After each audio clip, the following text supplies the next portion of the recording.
మేడారం సమ్మక్క సారళమ్మ జాతర చివరి రోజు అమ్మల వన ప్రవేశానికి ప్రభుత్వం ఏర్పాట్లు చేసింది. వనం నుంచి వచ్చిన దేవతలు ఫిబ్రవరి 24న రాత్రి తిరిగి తన ప్రవేశం చేయనున్నారు. ఈ ఘట్టంతో మహాజాతర పరిసమాప్తమవుతుంది. మేడారం పరిసరాలు జనసంద్రాన్ని తలపిస్తున్నాయి. భక్తులు నిర్విరామంగా వనదేవతల్ని దర్శించుకుంటున్నారు. వనదేవతలను దర్శించుకునేందుకు భక్తజనం క్యూ లైన్లలో బారులు తీరుతున్నారు. గద్దెల పరిసరాలన్నీ కిక్కిరిసిపోతున్నాయి. రెండేళ్లకొకసారి అమ్మవార్లను దర్శించుకోవడంపై భక్తులు ఆనందం వ్యక్తం చేస్తున్నారు. మహాజాతరకు భక్తులు పోటెత్తడంతో మేడారం దారిలో భారీగా ట్రాఫిక్ జామ్ ఏర్పడింది. ఎంతకీ వాహనాలు ముందుకు కదలగా భక్తులు ఇబ్బందులు పడ్డారు. పోలీసులు ట్రాఫిక్ క్లియర్ చేశారు. ఇక 4 రోజులుగా అంగరంగ వైభవంగా జరుగుతోన్న మేడారం మహాజాతర చివరి అంకానికి చేరుకుంది. అమ్మల వన ప్రవేశంతో జాతర ముగుస్తుంది. పూజారులు గద్దెల వద్దకు వచ్చి సాంప్రదాయ పూజలు నిర్వహిస్తారు. అనంతరం వనదేవతల వన ప్రవేశం మొదలవుతుంది. సమ్మక్కను చిలకలగట్టుకు, సారళమ్మను కన్నెపల్లి ఆలయానికి, పగిడిద్దరాజును పూసుకొండ్లకు, గోవిందరాజును ఏటూరు నాగారం మండలం కొండాయి గ్రామానికి పూజారులు ఊరేగింపుగా తీసుకెళ్తారు. ఈ ప్రక్రియతో జాతర ముగుస్తుంది. అన్నీ తానై జాతర నిర్వహించిన మంత్రి సీతక్క జాతర సక్సెస్ కు సహకరించిన ప్రతి ఒక్కరికి కృతజ్ఞతలు తెలిపారు. చివరి రోజు అమ్మల వన ప్రవేశానికి ఎలాంటి ఏర్పాట్లు చేశారు, ఈసారి జాతరలో హైలైట్స్ ఏంటి, పూర్తి వివరాలు మా సీనియర్ కరెస్పాండెంట్ పెద్దిష్ అందిస్తారు. గద్దెలపై కొలువు తీరిన సమ్మక్క సారక్క దేవతలకు మొక్కులు చెల్లించుకోవడం కోసం భక్తులు లక్షలాదిగా తరలి రావడంతో మేడారం పరిసర ప్రాంతాలన్నీ జనారణ్యంగా మారిపోయాయి.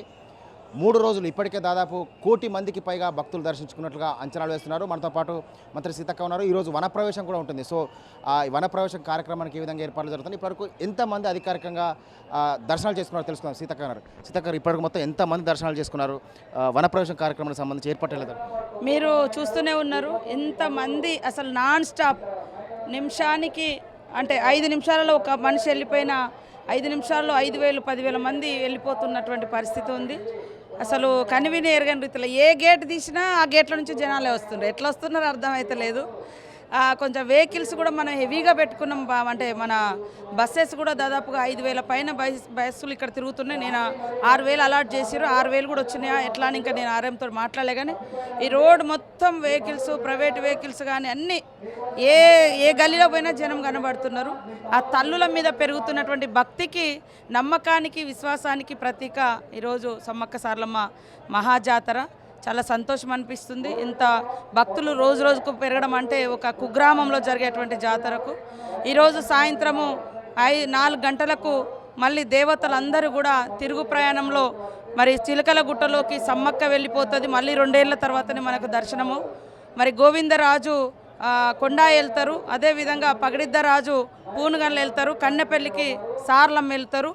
ఈరోజు సాయంత్రం ఆ రకంగా వెళ్ళి వారు మళ్ళీ ఎక్కడైతే ఈ 2 సంవత్సరాలు అడవులలో కొలువుదీరి ఉన్నారో ఆ ప్రాంతంలో ఉంటారు. మళ్ళీ తిరుగువారం జాతర కూడా మనం ఇక్కడ చేస్తాం.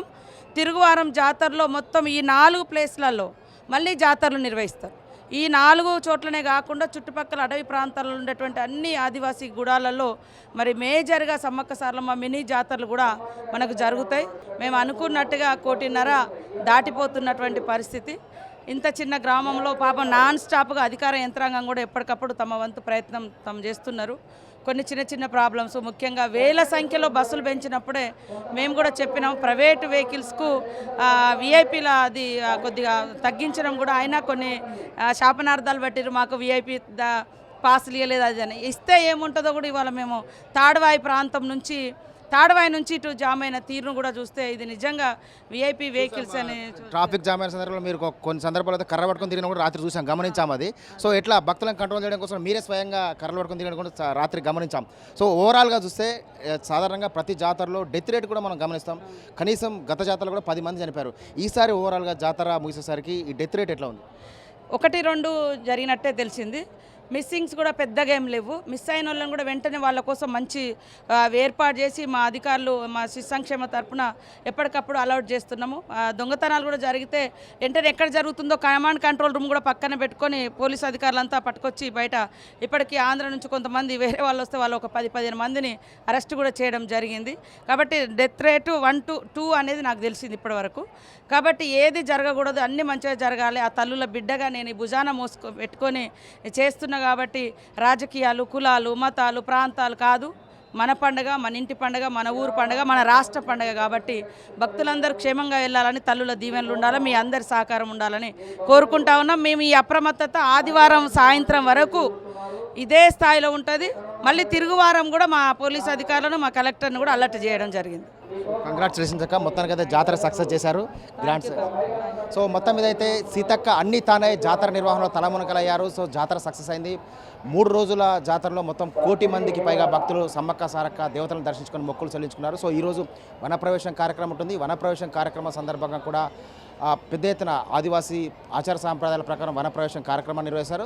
సేమ్ టైంలో భక్తులు కూడా ఈరోజు ఇంకా పెద్ద ఎత్తున తరలి వచ్చే అవకాశాలు ఇప్పటికైతే ఇంకా ప్రముఖులు ఎవరు వస్తారనే దానిపైన అయితే ఇంకా క్లారిటీ లేదు. మొత్తం మీద అయితే పెద్ద ఎత్తున భక్తులు తరలి వచ్చిన నేపథ్యంలో చాలా ప్రాంతాల్లో ట్రాఫిక్ కూడా ఇబ్బందులు తలెత్తిన నేపథ్యంలో స్వయంగా సీతక్క రాత్రి ఆమె కర్ర పట్టుకొని తిరుగుతూ ఆ ట్రాఫిక్లో కొంత కంట్రోల్ చేసినటువంటి పరిస్థితి. ఓవరాల్గా మొత్తం మీద అయితే జాతర సక్సెస్ అయిన నేపథ్యంలో అధికార యంత్రాంగం ప్రభుత్వం కూడా ఊపిరి పీల్చుకున్నారు. కెమెరా పర్సన్ మునాతో పెద్ద టీవీ 9 మేడారం.